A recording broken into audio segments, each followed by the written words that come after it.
Welcome to the Sharpe Way Show. So happy to have you here this evening. It's 7 p.m. on the East Coast.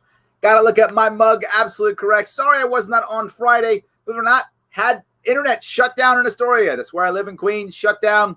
Couldn't do a thing. Apologize, guys, but I am back. Internet's back. I am back. Life is good. So, you know what I'm going to ask you? I do it every time. Like, comment, share. Please like, comment, and share. Let people know that we are out here doing this. It's how we get past our blockade. It's how we get past everything that we're doing. And as always, if you can support the show, please do that. Patreon.com. But ask something else if you don't mind. Head on over to my YouTube page, The Sharpe Way, and subscribe to the YouTube page, The Sharpe Way. Please do that today if you can. Subscribe on the YouTube page, The Sharpe Way. Get it up there. Trying to move that up. It's been kind of slow. So popping it up, it would help me tremendously. If you are a CBD user, please head over to grownselection.com. Pick up some products. Put in Sharpe Way 20, get 20% off. And if you can't do any of those things, no worries. You can head over to theadvocates.org. Take the world's smallest political quiz. And before you know it, you share it, they share it. More and more people see where they stand. And they may be more libertarian than you would imagine.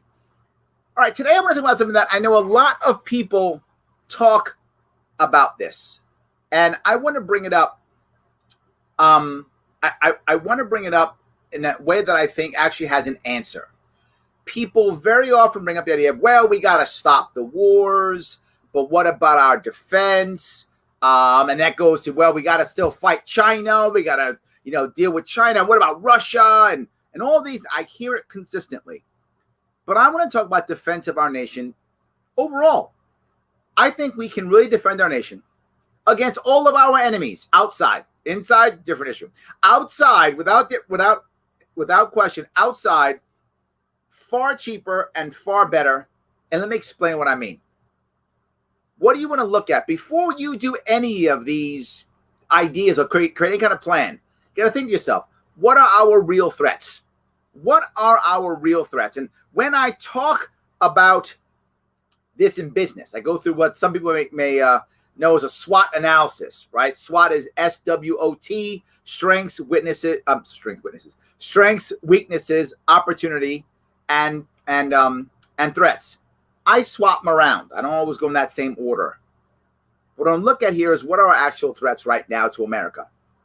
We are set up for conventional threats, right? Someone's going to invade us, bomb us, attack us. We're going to fight a conventional war.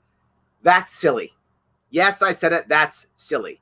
That is not a threat for us right now in America. There are threats. Absolutely, there are threats. But the threat is absolutely not, some country crossing our border or invading us or sinking our navy or whatever. That is not an issue whatsoever. That's not realistic. So why do we have so much? Our budget's got to be about $600 billion for the military, give or take. That's a lot of money. We could cut that easily in half, and still stay safe from our real threats. What are real threats? Number one, obviously there's always a nuclear worry, right? What if the Russians nuke us or the Chinese nuke us? That's a real threat. They could nuke us. That could happen. So we have to retain a nuclear defense. That we got to keep, no matter what, just in case. We don't need to have enough nukes to blow up the world 4 times over. Not required. Just enough to trash the country that we're scared of or that's scared of us, whatever the case may be. We can bomb them into oblivion. We're good. That's number one. Got to keep the nukes. But we can shrink them to at least half, if not a third of what they are. And we're still good. Next, we have to make sure that we have special forces like there's no tomorrow. All these tanks and large infantry units and mountain units and all these mountain maybe, but all these infantry units and all not required. We need special forces. Why? Because the people who are going to attack us, the people who are actually going to attack us are going to be either they're going to be like small groups of terrorist cells, that kind of thing, non-state actors or people who say they're non-state actors, those types of things, right? So Putin's got some guys in Russia in an apartment somewhere and goes, I don't know who these people are. Oh, I don't know. Good. So you won't mind if our SEALs come in and put a bullet in their head. You won't mind because they're not Russians. They're not yours. Bingo. We want to be able to go after the people who will do bad things to us, who are non-state actors. And that's where our special forces do their job the best, focus heavily on that. That's what matters. We have to be able to go take out people who are supposedly non-state actors. But what about the state actors and how they act? Well, the Russians and Chinese now, they don't actually physically invade us. That's not how they hurt us. They hurt us in the way that I know Tommy's going to be jumping through hoops on this one. They attack us through other means, like cyber, huge way, right? They attack us. Cyber attacks just happened recently. Russian attack, right? Cyber attack. They attack us financially. They're fighting in markets. That's where they're fighting, in markets. They're not fighting on the streets of Baghdad anymore. That stuff's not happening. We're not having proxy wars like the 70s and 80s, 50s, 60s of the 1900s. That's not happening anymore. But we're still ready for that. We require not only cyber defense, but massive cyber offense. And we are not ready for that whatsoever. We have screwed up. We are not ready for that. We need to have massive ability to crush a nation with a cyber attack. Why? We will fall back into the same way we fell back during the first Cold War. We won Cold War I against the Soviet Union. Now we're fighting Cold War II, heavily against China. And in the first Cold War, it was Soviet Union top, China kind of helping out the bottom. That's reversed now. Cold War II, that's China at the top and Russia kind of helping at the bottom. Whole different, it's swapped, right? But again, we're still doing that.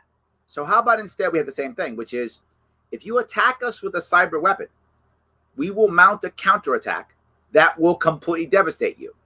Oh, China, you like Alibaba? Remember, China, all of their businesses give money directly to the government. They're either actually outright government owned, or government owns a piece of it, or they just basically pay the government off. In every way, when China has a big company, somehow the government is getting a bunch of cash, right? And power and control and information. Great.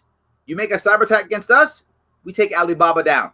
For those who don't know, Alibaba is a massive company in us. It's like the it's like the Google, not Google. It's like the Amazon of China. Down it goes. Finished. Over. Rebuild it from scratch. I'm not joking. Russia, how about you all of a sudden get 3 Chernobyls? Boom. 3 you're shot. Boom. 3 Chernobyls. Like that. Gone. I'm not joking. I'm very serious about this. If we had that kind of ability to devastate a nation like that, there wouldn't be any cyber attacks here. How do I know this? How do I know this? Because during the first Cold War, there weren't any nuclear attacks. Because retaliation was the end. It was MAD, mutually assured destruction, right? So why would you do it? You wouldn't do it.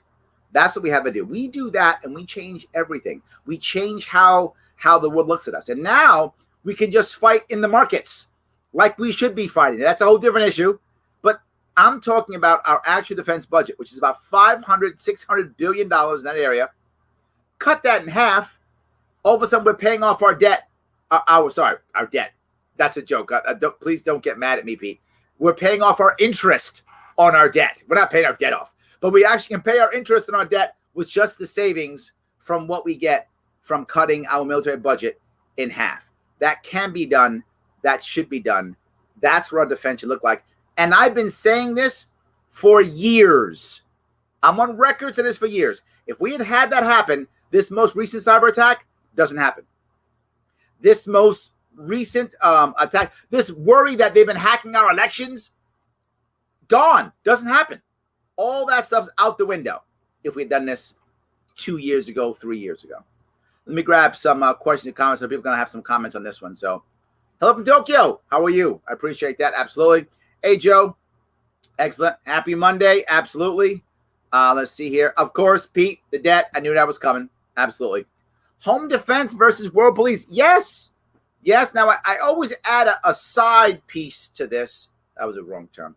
I always add another piece to this, which is we do want to have a powerful enough Navy, whatever that is, to help police trade routes, right? The sea routes throughout the world. We do want to have that, whatever that amount is. It's not, 7 carriers. It's not that. But whatever that is, it's that amount to help defend the trade routes. And everyone should be doing that. We should not be the world police. We should do our share in making sure we can do that. Yes. Make Republicans physically responsible again. Well, with Biden as president, that might happen again. Maybe, yes. So China is a threat, Christopher. I'm going to be clear. It is a threat. It's just not the threat that we talk about, like they're going to invade us. That's not the threat. Their threat's cyber and markets.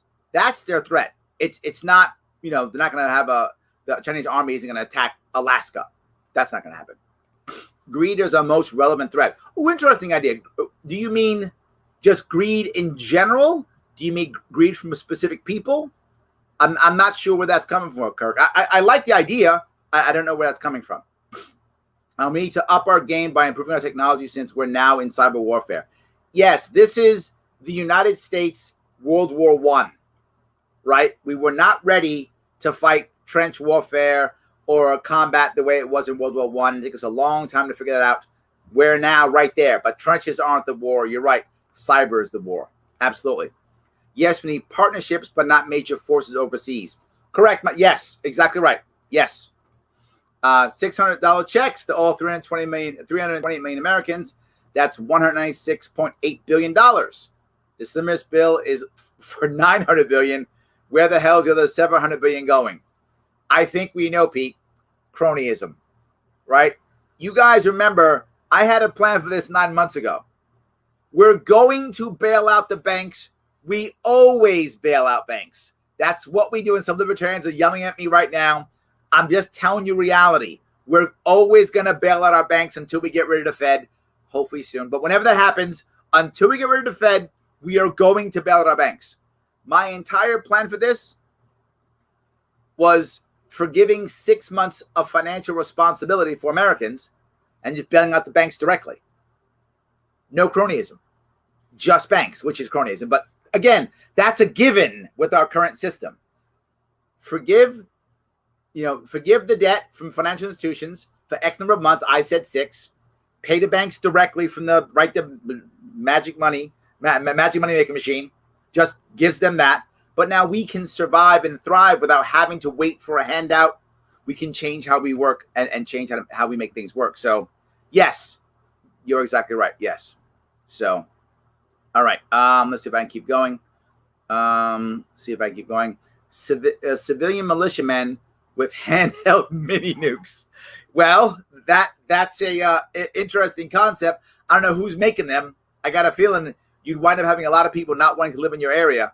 But yeah, maybe. Tommy. Oh, I knew you were going to be in this one. I still owe you a phone call, Tommy. Yes, absolutely. I would eventually look like a non-centralized system. The level of cybersecurity threat is high. In more than just at the government level, it's time to begin a county level.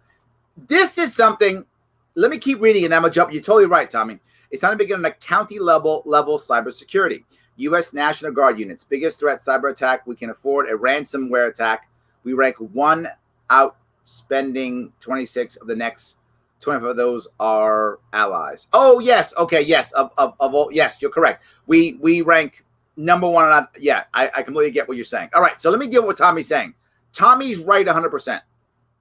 The best defense against cybersecurity is decentralization, right? Because this way I don't attack just one grid. I've got to attack a bunch of grids, right? So I got to attack a ton of grids to make it happen. That becomes expensive, not valuable, harder to do, probably won't do it because there's other ways of making money or punishing people. So the odds are I won't do it if it's very decentralized. But not just that. He brought up the idea of ransomware, which is the biggest thing, right? If I'm not Russia or China, but I'm some localized thug, I'm some bad guy who's mad at America, insert thing here. Why would I try to take down the national grid when I could just go to a couple counties, exactly what Tommy's saying, hold them for ransom and make them give me $1 million, or I, release all the information or change all the birthdays on all the certificates or destroy all the information from all the people you've arrested, or insert bad thing here that you wouldn't want me to do, or just embarrass you and say, look what I did. I controlled all the information of so-and-so county and so-and-so state. I'm now powerful, and I go around and I start, basically ransacking counties for cash. So Tommy's right. Cybersecurity, we've failed to see that, even though it was screaming at us, and now we're in trouble. So Do you think the deep state is being honest about being hacked by Russia in March? As a general rule, people usually, and this is not 100% rule, but they usually don't outright lie like that. Usually it's based on some truth. So my assumption is we were hacked, and maybe by the Russians. But is everything they're saying true?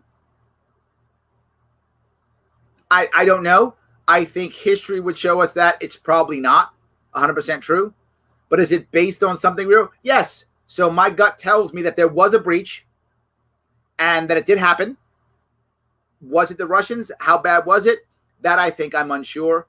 But almost always it's based on some truth. It's rare it's just the outright lie. That's rare that actually happens. So my gut would say based on something.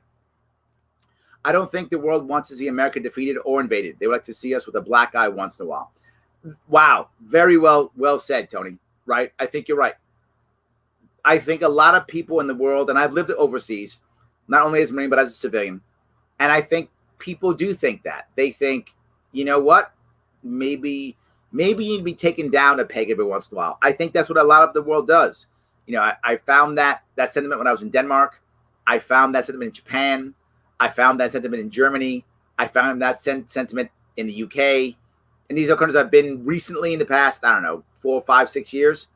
And I felt that sentiment. Yeah, I did. I think you're probably right. We need cyber warriors, 100%. Not the next battlefield, Tony, the current one. It's the battlefield we're on right now. Yes, absolutely. So we should probably buy some Maccabee antivirus protection, really. Yeah, but he's in jail now because he didn't pay taxes, so his life ends. Terrible. A friend of mine got appointed to county board. She said that if I get elected or not, she said she's going to work with me. I like that, Andrew. That's awesome. Yes. Well, hold on. Well, they attack us through our economy. Oh, Kirk, I get what you're saying now. You're saying that our greed to grow and to make money is going to make us susceptible to being attacked in a side. Yes, I think yes, I think that's true. Also, there's something else, and I think I think you're bringing this up. If I'm wrong, please let me know I'm wrong. I think you're also saying things like that's why we rush to Walmart to buy cheap goods, right? And most of those are made in China. So we wind up by default purchasing cheap goods from overseas versus purchasing goods that are made in America. It's a valid point too. And I bring up this often. People get mad and go, Larry, how are you going to stand up to China? How are you going to fight China? How are you going to? And I'm saying, as a president, as a governor, as a mayor, any executive, I shouldn't have to fight them. We all should. You should. I should. If we decide, to Kirk's point, I think, and if I'm putting words in your mouth, Kirk, please correct me. If we don't just want to buy the cheapest product and we want to purchase some things that are local, I think we will be able to beat China, right? And if we're open, I'm huge about transparency. If we're much more open with what China's doing in general, how they're acting, things they're doing, and if Americans don't like it, they would not buy the Chinese products from those companies until they square themselves away. But to be forward, Kurt, and I think he's right here, if we don't care, then what happens, right? If we go, I don't care if there's slave labor in China, I'm going to buy some cheap sneakers. If that's how we feel as a nation, and we just say slave labor, totally fine with it, let's just buy some sneakers, then whatever happens, we deserve. We've decided our own fate if that's what we do. I hope we wouldn't do that, but I'm not sure. To be forward, we might go, tell it, fine. China do what the Chinese going to do. I want my cheap sneakers. Whatever happens, happens. If there's no factory jobs here, all right, we might do that. I hope we won't. I hope I didn't put words in your mouth, Kirk. I was trying to understand where you were going. If I'm wrong, please just let me know. So keep going if I can. Yes, we're already there. Exactly right. 100%. Yes. Let's see. Actually, PLA. Is that true? The People's Liberation Army owns it? Didn't know that. That's it. I assumed it was the Communist Party. There we go. I learned something new today. Thank you. So, it's good to be back after a month ban. Glad I can comment on your post and love it is gonna. I know so many people that I know sadly go to Facebook jail. Just again and again and again. Happens constantly. Yes. Space Force. I am not a fan of Space Force. I know people like it. I don't. I'm like, why are we making another branch? Don't we have enough? Why do we have a Space Force? Air Force would do it fine. It's fine. Anyway, I don't know why we have a Space Force, but people do love it. I see it. I think it's silly. I would have never made Space Force. I think it's a terrible idea. So what does $600 do for people who are actually have hardships? I agree, right? I think the idea of giving money from the government is such a terrible idea on so many different levels. Not that people don't need help. I want to be clear on that. I get it. And I understand why people want it because the government's what stopped you, so the government should pay you back. I get the mentality. That actually makes logical sense, right? The government shut my business down, so the government should make me whole. I get it, Chelsea. I do get that mindset. But this is not the answer. This is absolutely not the answer. $600? Here's your money, $600. I know I destroyed your life. I crushed your children. I made the entire 2 years of your life hell. But here's $600. So we're good, right? That isn't the answer. But on top of that, there's a psychological issue here that's worse, which is, imagine, Chelsea, you have a problem or a concern. Here's some Uncle Joe or Uncle Don Trump or Uncle Joe Biden. Here's money, Chelsea. You have a problem? Another problem? Don't fix it. Don't get up. Here's $600. Oh, another problem? Don't get up, Chelsea. Here's money. If we do it enough, people stop getting up. They stop assuming that it's their responsibility to go do something. They just sit there and wait for Uncle Joe to write them a check again. All of a sudden, Chelsea's not hustling anymore. Chelsea's sitting around her basement waiting for a check. Why? Because you gave her a check every time she had a problem. And all of a sudden now she's changed. She's no longer a hustler. Now she's on Netflix waiting for a check.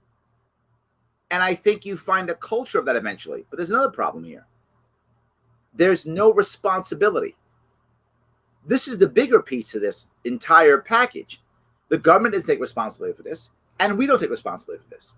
This is just, COVID hit. What are you going to do? We'll have Uncle Joe write us checks. That'll work.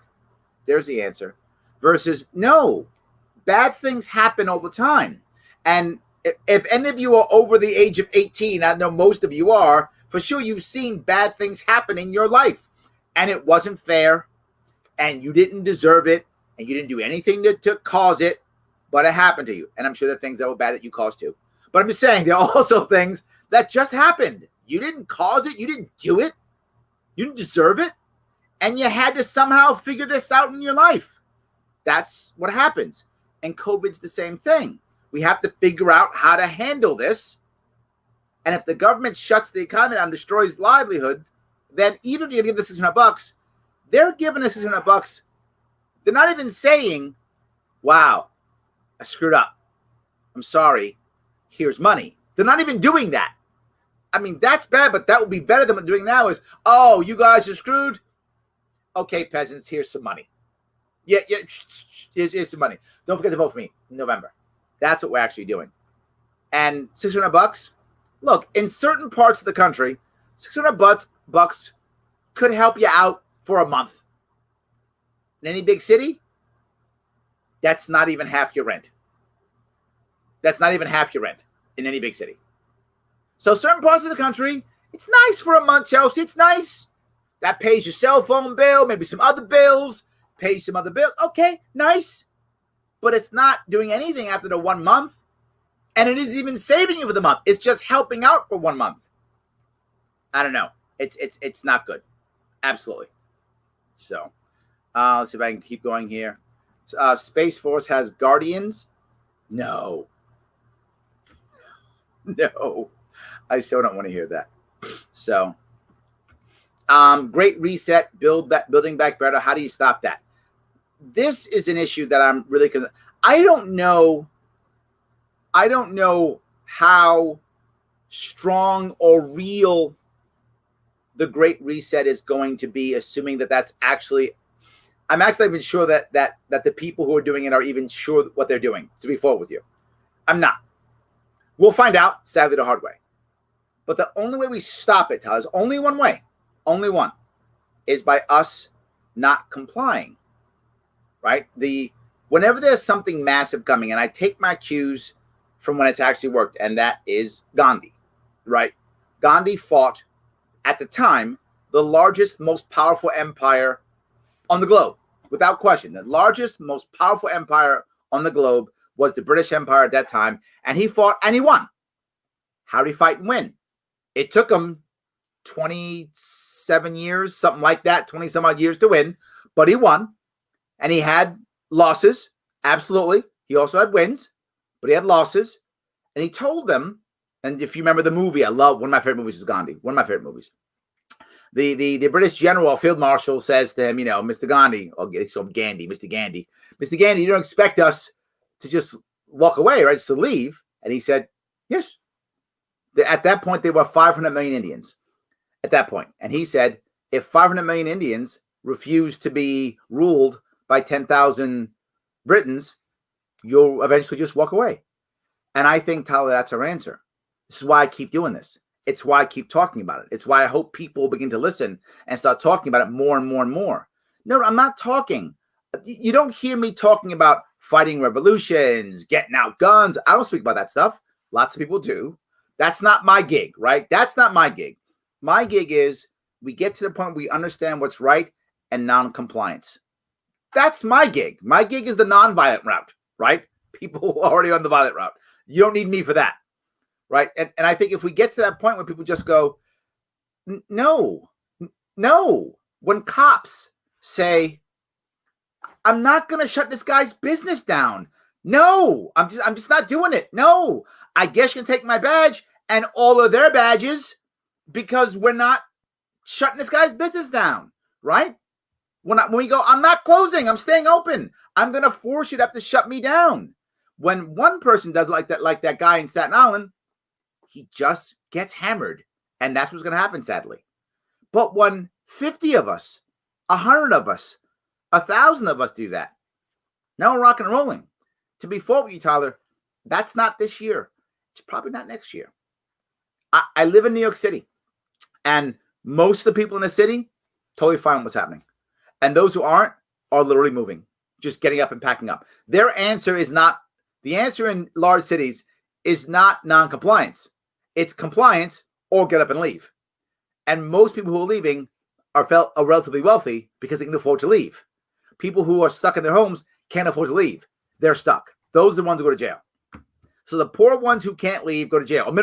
Now if you're middle class in this and you had a business or a good job, you're in trouble unless you work for the government. You're in trouble. So you're going to wind up being poor, even if you're not. You're going to wind up being there and you're going to be stuck. And then the wealthy leave. So, wow, that was not a positive message, was it, Tyler? I apologize. I didn't mean to be negative. But what I mean to say here is there is a way if more people get it.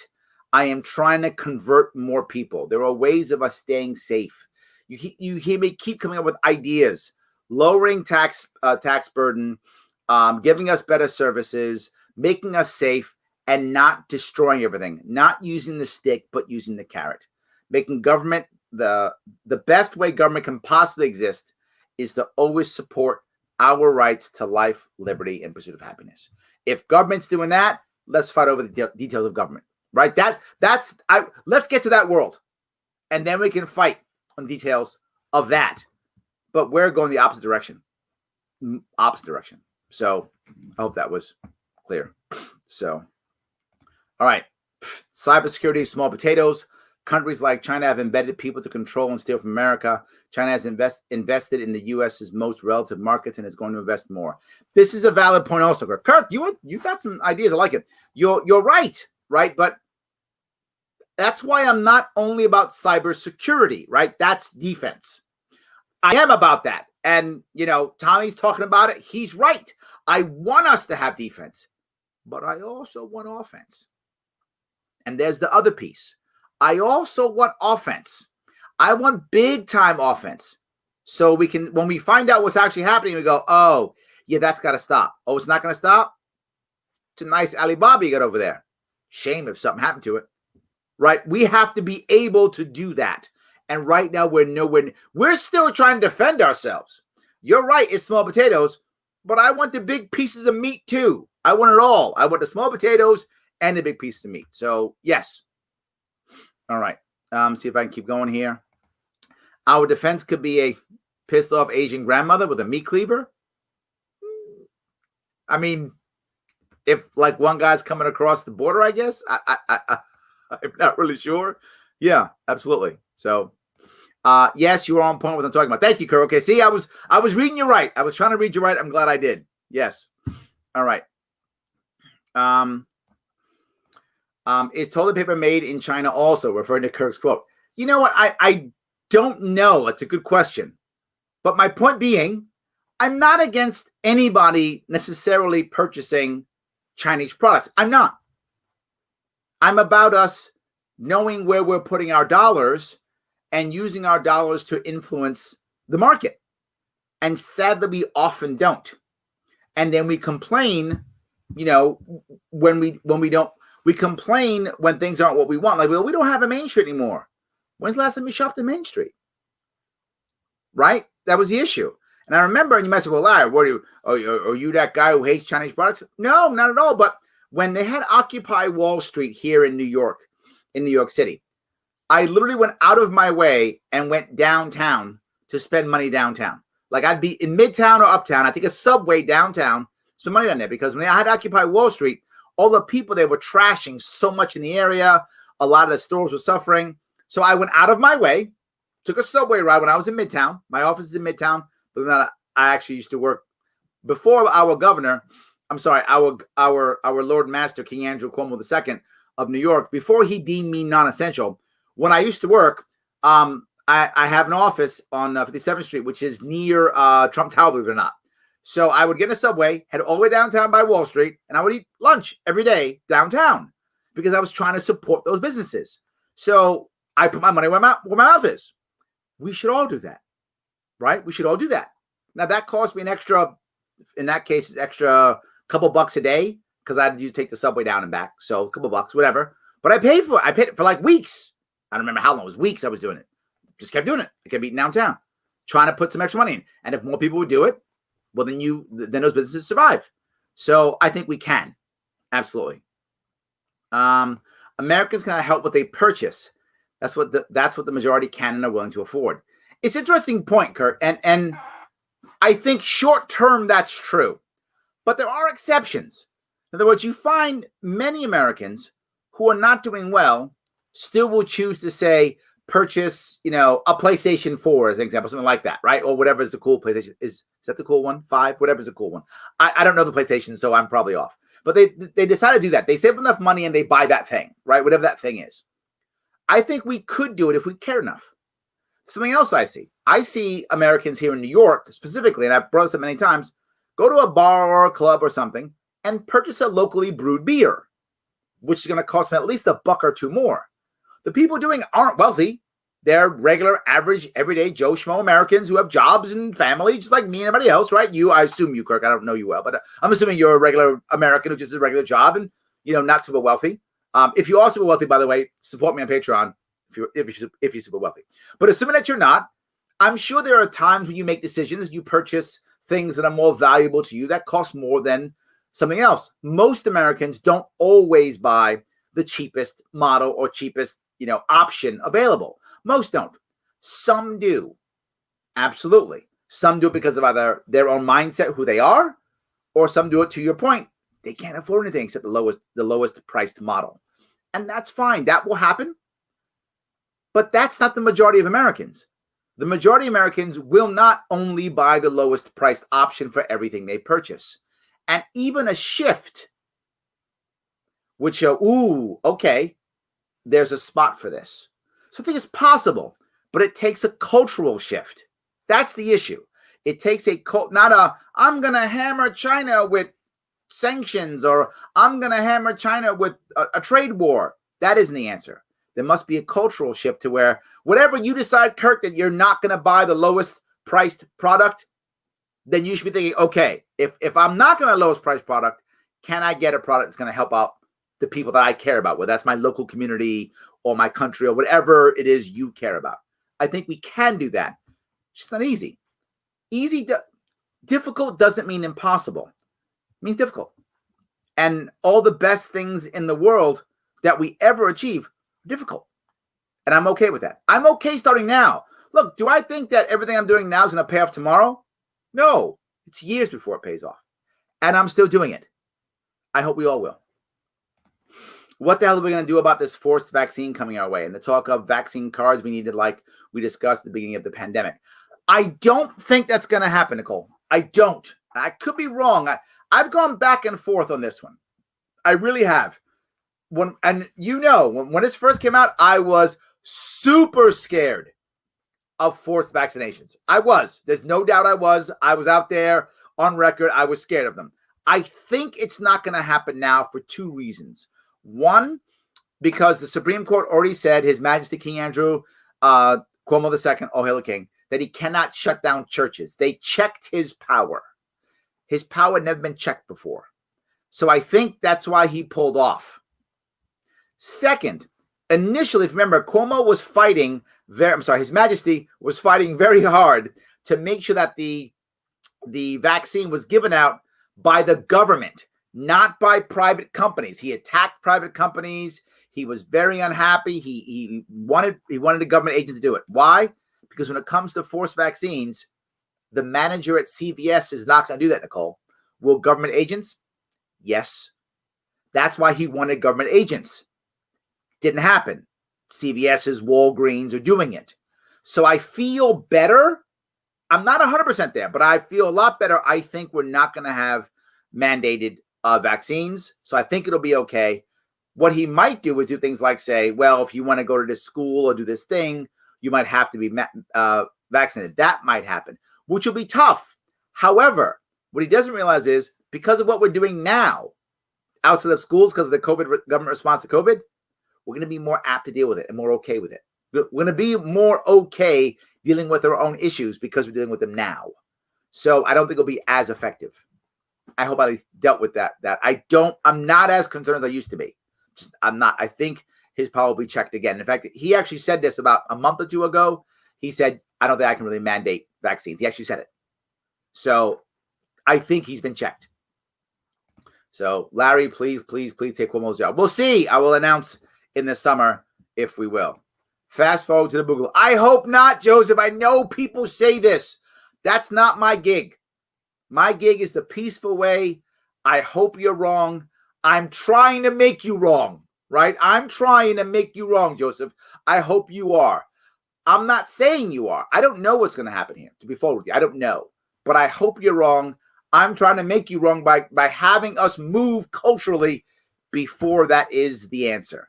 That's what I'm hoping to do. Yes. So stop Congress from padding bills to suit their party all the time. That's the norm. It's what's called the single issue bill, where now it has to be just one bill. That was put forth in a couple states. It always seems to fail. Absolutely. So let's see. Question regarding Mark Zuckerberg. Should the government or the people sue and charge him for violating our freedom of speech? I've asked people this, and it's a teeter-totter with either the government or the people. The problem is how it actually works versus what should happen. What should happen is the government shouldn't have to deal with this issue at all. It should create an environment or assist in creating an environment to where many different competitors can easily pop up to fight Zuckerberg, right? That's what should be happening. It isn't. It isn't.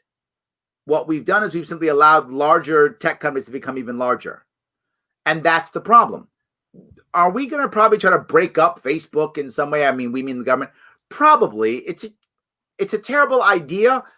Not that I want Facebook to be a monopoly. That's not what I'm saying. What I'm saying, once we start getting government to break up things, how are they going to break it up? What are they going to do? Make Facebook and Facebook 2? I mean, Facebook North and Facebook South, Facebook East and Facebook West?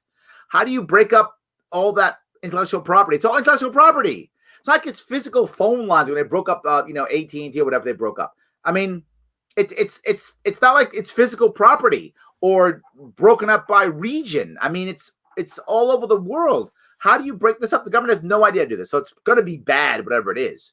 So the odds are you have to have tech people figure out how to do it. Who will figure out how to do it? Wealthy tech bankers and accountants who will figure out how to get their cut out of this. They'll make tons of money. We'll get crappy service. The government will say, we did a good thing. And things get bad. And then 10 years later, they'll be into the monopoly again. Because then they'll try to buy and sell. Some will go under. And the people will choose. There's the hard part. If you break up telephone companies and you only allow people in the Northeast to use one or two companies, fine. But they break up Facebook into 6 companies, whatever they decide, 2 companies, whatever. And then there's, Facebook and Facebook 1, 2, 3, 4, 5, 6. Let's assume Facebook 3 is the coolest Facebook. I'm making that up for sake of argument. And we all go there. It's a monopoly again. What are you going to do? Tell us you can only have 200,000 people on your platform? Who's going to go there? They'll just make a bootleg black market platform again. That's what will happen. It can't work, is what I'm saying. So I think the breakup idea, while I understand it, it's not going to work well. What will probably happen is Zuckerberg and his people will create regulations so the government can be in control, and then they'll reinforce the monopoly forever. So yeah, the should they be sued? No, or then they should be sued. I think they have to decide what is Facebook. Make that a rule ongoing. Make it crystal clear. To be forward, I know Facebook has done what it thinks is best. Of course it has. But the government has not been clear. The government's going to regulate and then not be clear in regulation. If you're going to regulate, be clear in regulation. And they haven't been. They should just be clear.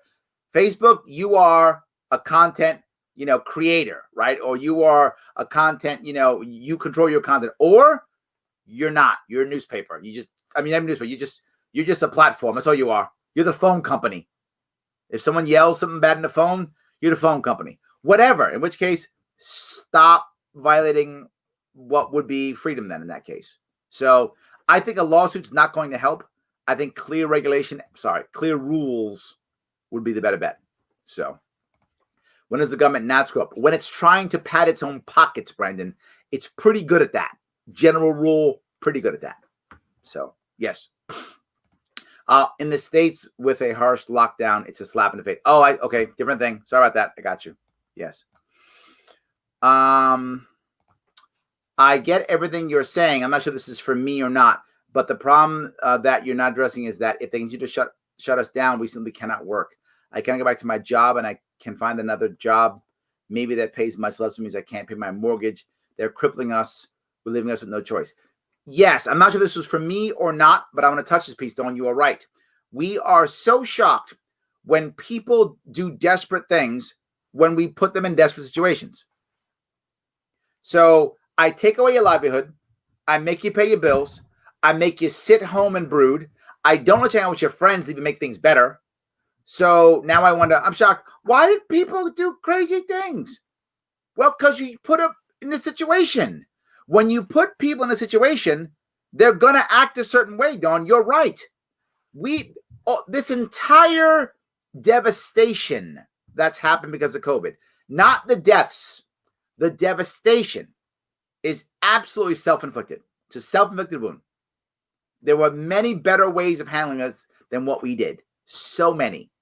And now the vaccine is here. The vaccine's here. I thought that was going to save everything, right? That was... everything's awesome now. Vaccine. No, even that's here, and they're still locking people down. They don't understand that, particularly for the youth. If you're under, say, 40 or 30, it is literally, and I'm not making this up, do your own homework if you don't agree with me, it is literally better for you if you're under 30 or 40 to get the virus than it is to have the lockdown. I'm not making it up. Better, because the odds of you surviving with no bad results, no bad outcome or side effects are actually way lower than the odds of you having no side effects from the lockdown. Now that's not the case for older Americans or those with pre-existing conditions. That's not the case for that. But for the young, 40 and under, give or take, it's literally better to get the virus than get locked down. Better for you. I'm not making that up. You think I'm making it up? Do your own homework. That's true. They are crushing our young, our under 40s, crushing them. Worse than the virus. You would be better off giving everyone under 40 the virus than the lockdown. And if the CDC says this, WHO says this, I say, everyone says this, and we're still doing it. And we're still doing it. If we have a vaccine, vaccinate the people who are in trouble and let the youth get back to work. Absolutely, yes. So, all right. I live in Stalingrad, Illinois. The Dems will drive us to slavery. God, I hope you're wrong, Joseph. I hope you're wrong. There's really a Stalingrad in Illinois? I didn't even know that. I learned something new. Thank you. Good. So, all right. Let me keep going here if I could. All right. Too bad. Complaining about the shutdown will turn vicious if you say anything negative. They deem insulting to police. Too bad complaining about the shutdown will turn vicious if you say anything. Yeah, and I do too, but I haven't found that, Jonathan. Right? I've been very forward. I'm not anti-cop. It's obvious from what I'm saying. I'm anti-cop shutting restaurants down. Yes. Cop, please stop. Yes. Don't shut restaurants down. But you hear what I say. I always go higher. It's hard. I'm not justifying it. I'm just being realistic. It is difficult for a cop in this environment, everyone losing their job, bad things happening, them going through all kind of stuff and hard situations themselves, having to be in the front lines during the COVID crisis. Hard for them to go, you know what? I'm going to stand up, say no, and risk losing my job now. That's hard. They could do it, but wow, I'm asking a lot, and that's hard just for any individual. But am I asking a lot for a police chief? Am I asking a lot for a sheriff who gets elected? No. I'm asking a bit, but nowhere near as much. And if those police chiefs, who many of them are going to be fine whether they retire now or in 2 years, if they get too much heat to retire, or I think sometimes get a job in another city, right? They can recover. Or if you're a sheriff who just has to make your people elect you again, which can still work many times, depending upon where you are, obviously. But when the sheriff and or the police chief steps up, boy, does that make it easier for the local cop to go, you know what? Yes, I've been thinking that for months now. And now that my bosses have told me they're not gonna, I'm not either. I'm not either. That's not anti-cop. That's anti-bad action. Don't hurt the people you're supposed to protect. So if people get mad at me for that, think I'm anti-cop, fine. I'll accept that. But I still believe it. I still believe it. So, yes. I hope that answers your question. So, yeah. All right. That's real. Okay, Tyler. So I appreciate that. Yep, I did something right. Yep. But Larry, what's a girl have to do to get a follow? Oh, should I be? Sorry. I got to say how to follow you now. All right, fine. Fine. That's what I got to do. What you have to do is you do what you just did. There we go. Done. I love that. All right. I have yet to watch that from being. I don't know what you're talking about. That I must have missed that piece. I apologize, Jonathan. I must have missed that piece. It must have been something I got in between each one. All right. All right. Let's see here. The best defense is a good offense. That's my point, Tyler. Yes. Good offense. They don't do it. Absolutely. How do you plan to lower taxes? Everyone always talks about it, but no one says how. If you care about my policies, Sarah, I keep them open all the time. You can go to LarrySharpe.com, and all my policies are right there.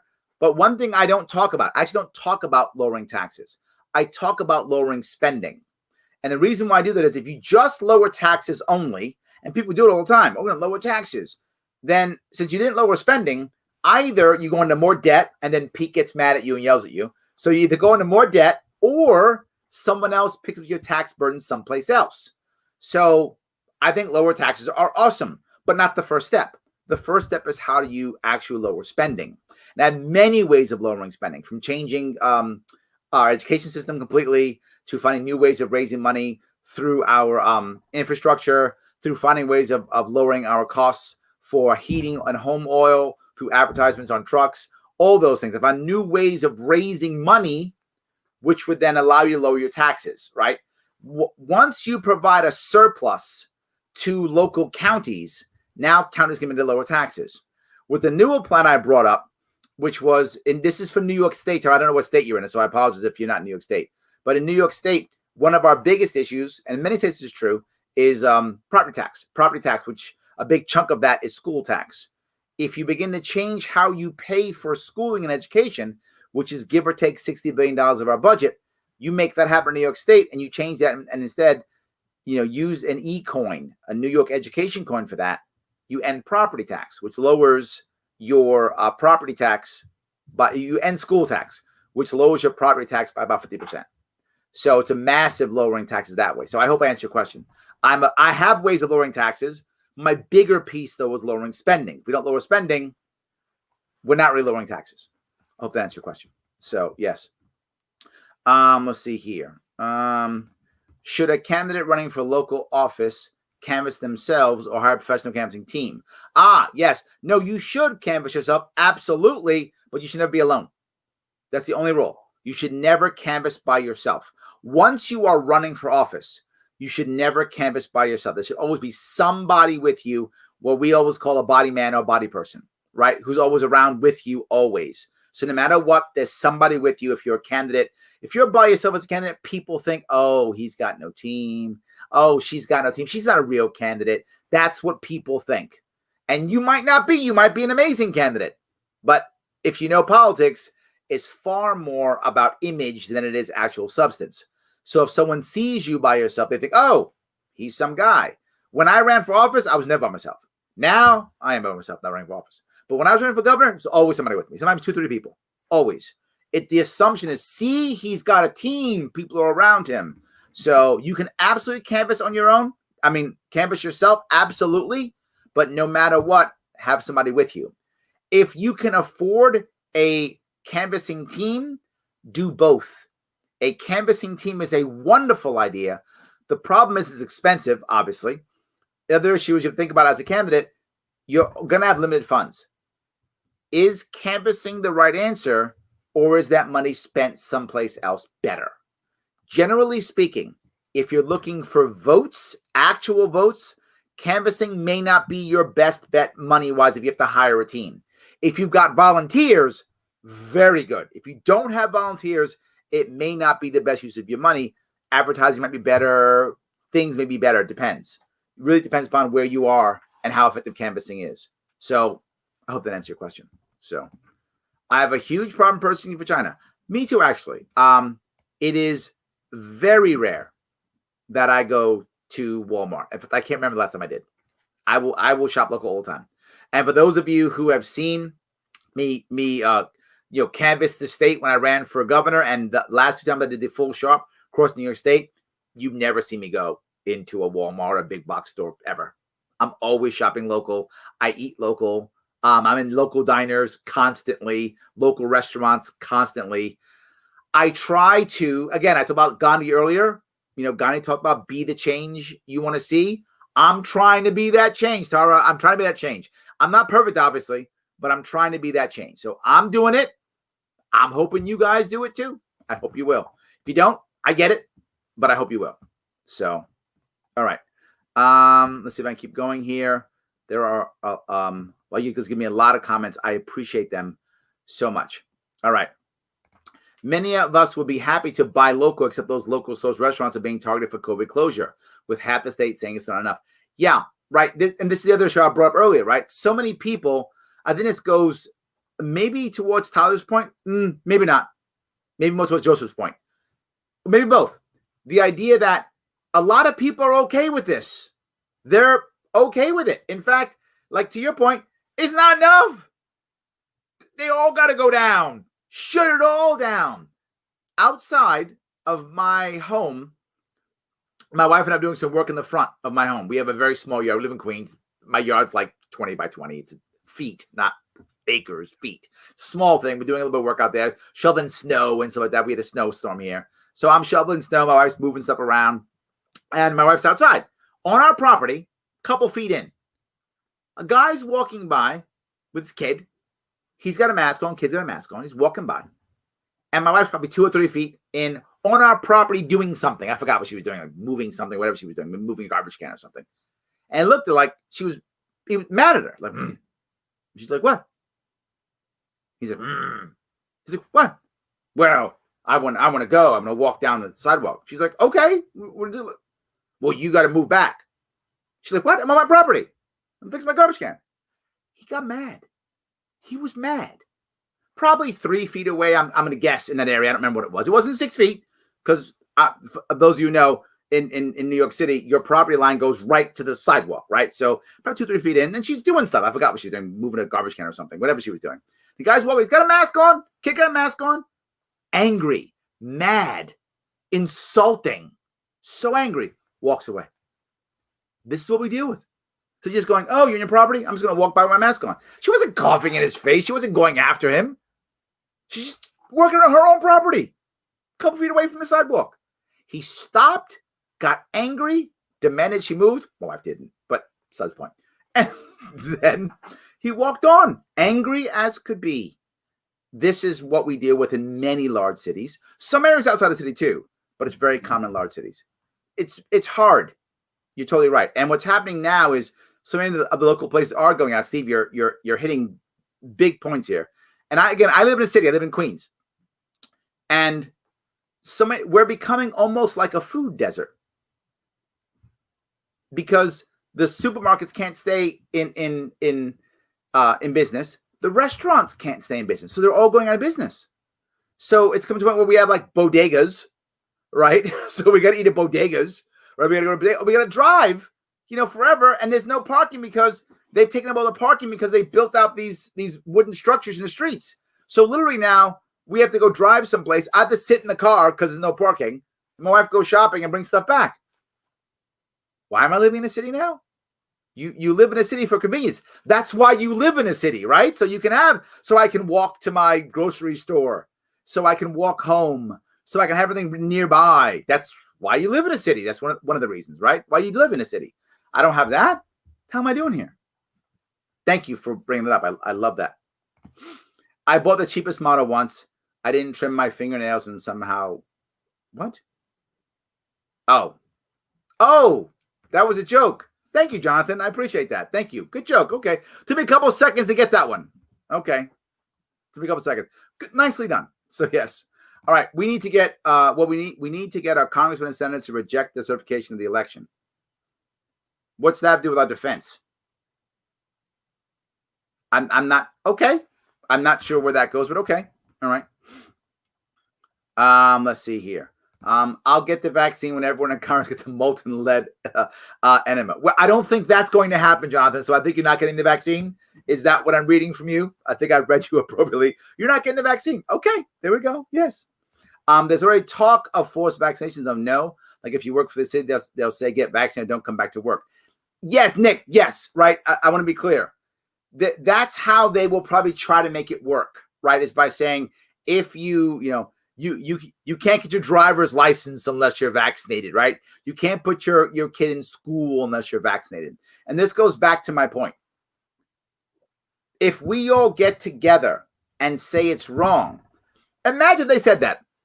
They said, you can't go back to work for the city unless you are vaccinated. And then the city workers struck. They struck. No. We're not coming back to work. No one's coming to work then, I guess. Huh? Imagine if that happened. Edict goes away. If they even thought that would happen, they wouldn't do it in the first place. The sad part is they know most people will comply. Compliance is everything, Nick. If we just don't comply, they can't do it, right? If they actually said that, you can't work for New York City unless you have a vaccination. If all of a sudden the entire Department of Buildings said, we're not showing up. Sorry. Nope. We're on strike. Cops, we're on strike. Firefighters, we're on strike. We're not doing it. Edict goes away. Like that. What do you do? Arrest people? With what police force? And put them in jail? There's no corrections officers. I guess that's not going to happen, is it? So, but the point is they probably all be like, okay, and they'll do it. So non-compliance is the issue. Now, the issue is I'm going to be clear. I'm not against vaccines. I'm not against vaccines. People think I'm somehow anti-vax. I'm not. I'm against forced vaccinations. If you want the vaccination, you want the vaccine, please get it. Please get it. You want it, please get it. Absolutely. I hope there's enough options of vaccines that makes people happy. They want to try it. They want to do it. Please, on you. I just don't want it to be forced. Once you force putting something in somebody's body, that's a slippery slope I never want to go down. I never want to go down that ever. If you want the vaccine, please go get it. I hope they make it available for everybody who wants it, cheap and easy. I really do. I just don't want it forced. That's my issue. If it comes to that, we're in trouble. As we're already bad that we're not even fighting the fact that the government can just shut us down like nothing and just destroy our world. That's bad enough. That's now they can just stick stuff in our body. We already don't own our own homes. That's done. We don't own our own businesses. That's done. We don't own that. We don't own our own property. That's already done. This COVID has shown that we do not own our own property. We do not own our own businesses. We don't. You might think you do. The government has shown you don't. Okay. You know, it's granted as a privilege from the government for you to have stuff. That's what it is. Now we don't own our bodies either. I thought we at least could hold on to that, Nick. I thought we could hold on to that. Maybe I'm wrong. We own nothing now, not even our own bodies. I'm not ready to go down that road. I'm just not. And you might go, but wait a minute, Larry, people might die. Yes, they might die, but then it's the job of government and the medical community and people around you to convince you this is a safe and fair and good vaccination. And if you don't believe it, then you don't believe it. Shame on them.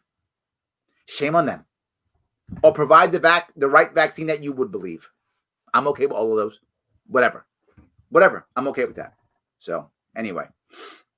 All right. I'm on and off. Not so sure if you've covered it, but was the UN supposed to make wars obsolete? Yes. Well, World War I was the war to end all wars. Remember that? Back in 1918? It's the war to end all wars. There's no more. Yeah, kind of not. Yeah. Again, I'm also not anti-UN. I'm anti-UN having any kind of power. Right? I'm fine with the UN being a place where people go and yell at each other to air grievances and to shake their fist and to save face with their populations that don't have to go to war. It's fine with that. Let's do that. I'm all good with that, right? And as a repository for information that other people might need, countries might need, totally fine with that. No worries. It's when they start making edicts, then I got a problem. That's my problem with the UN. But it's fine to exist. I'm not, don't trash it. It's fine. Let it exist. Totally fine. So good. All right. Let's see if I can keep doing this. The vaccine will effectively become forced on most of us as a condition of employment and are doing business. We're talking about this. Yes. Government doesn't have to make laws to enforce it like lockdowns, which goes back to what I was saying. It's all about compliance. Absolutely. Yes. MeWe is Zuckerberg's strongest competitor. I'm on MeWe for those of you who want to go on. Absolutely. Yes. Absolutely. Larry, what are your thoughts on dropping high school, already done, skipping college, becoming a private lawyer out of the system so I can be my own lawyer, whether it's local court or Supreme Court, when I'm 30 years getting into politics? It's not necessarily a bad idea. And so for some of you that know this, you don't have to go to law school to become a lawyer. And I think it's 8 states. I forgot how many. There's about 10, I think, states. Maybe I'm wrong on that one. There are several states, I'll say that, where you can become a lawyer without having to go through law school. There are rules and regulations. It's basically an on-the-job training for several years with law firms, and then you take a test. That's how Kim Kardashian is getting it, believe it or not. She's doing it in California. You do it in New York, too. It can be done. I'm not against the idea of doing it. The question is it the right move for you? Let me give you some ideas.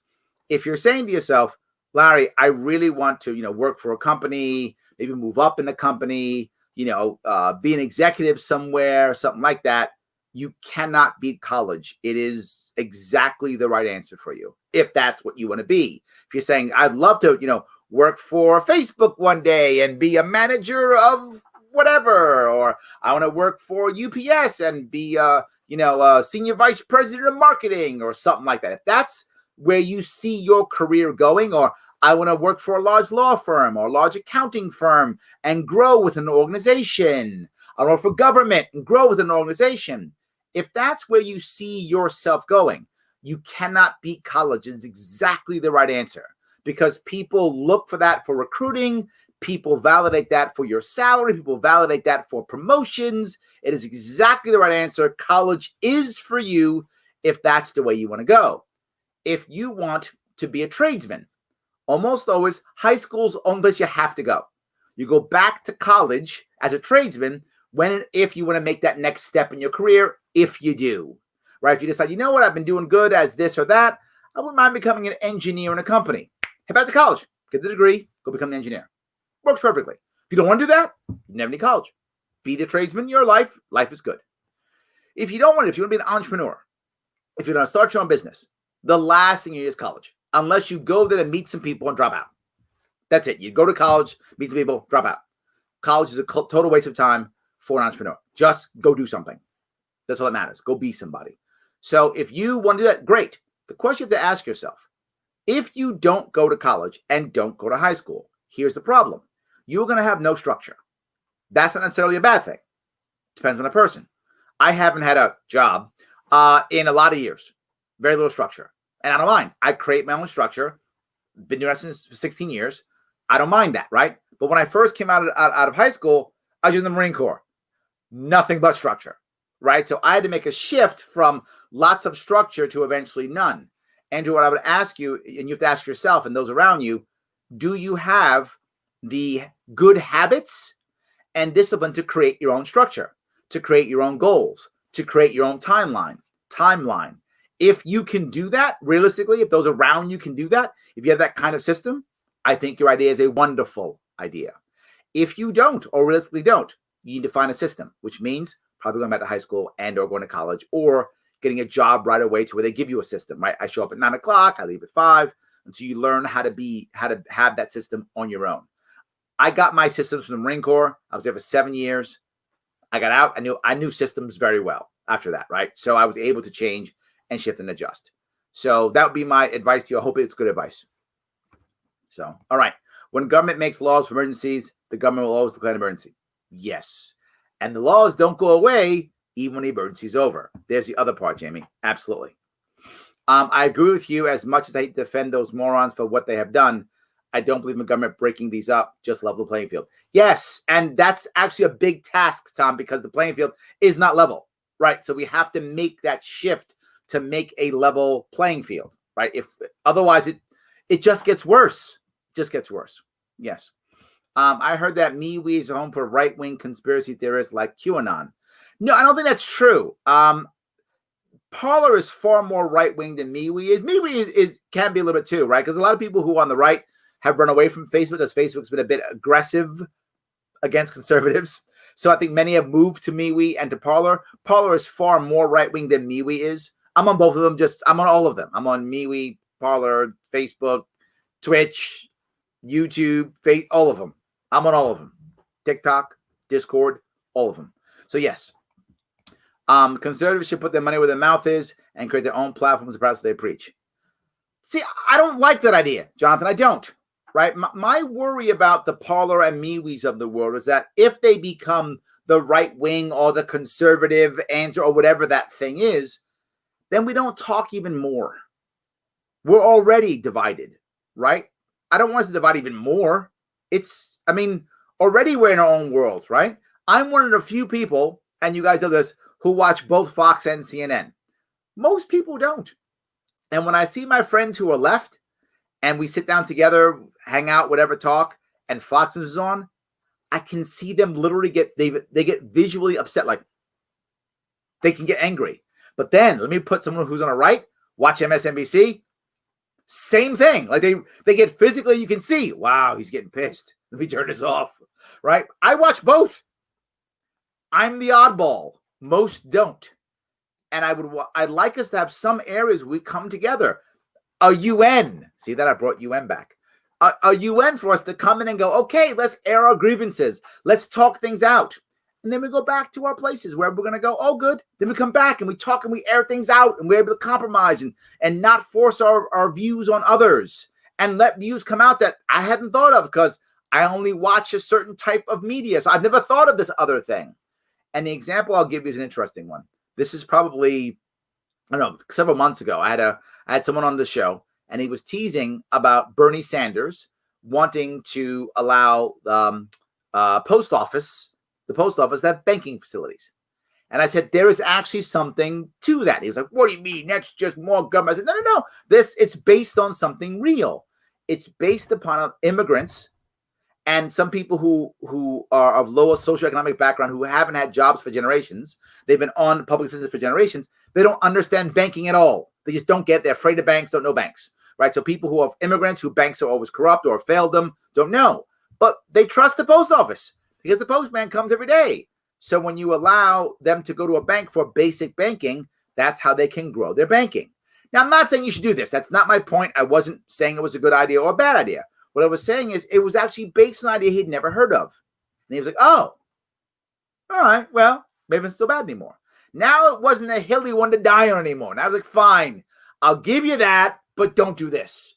And that became a change. And I don't want us to have a world where that never happens, right? Where we never make that change or shift or understand someone else's view, that we just never do it, right? So that's why I'm worried, and I hope it doesn't happen.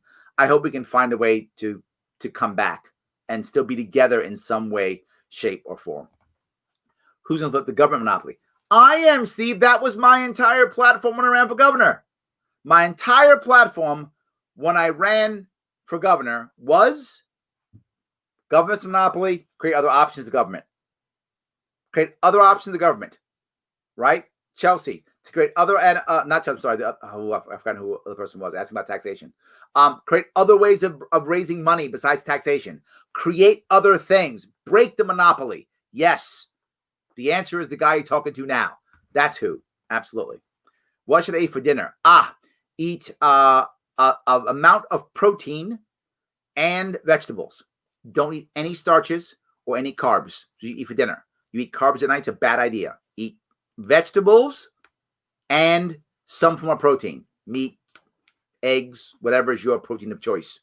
You like tofu? I don't know if you like that stuff. Whatever. Anyway, something like that. That's what you should eat for dinner. So yes. And it should be don't make, if it's for you, don't cook to a point where there are more than 3 things you have to wash if it's for you.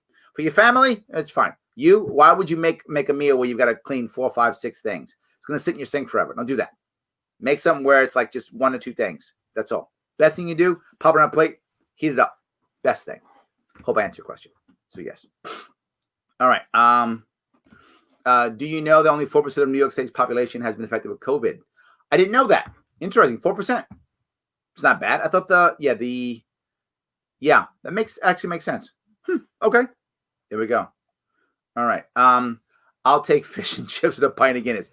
That's not the right answer. Andrew, that's not the right answer. That's not what I said. Don't do that. Don't listen to him, Joe.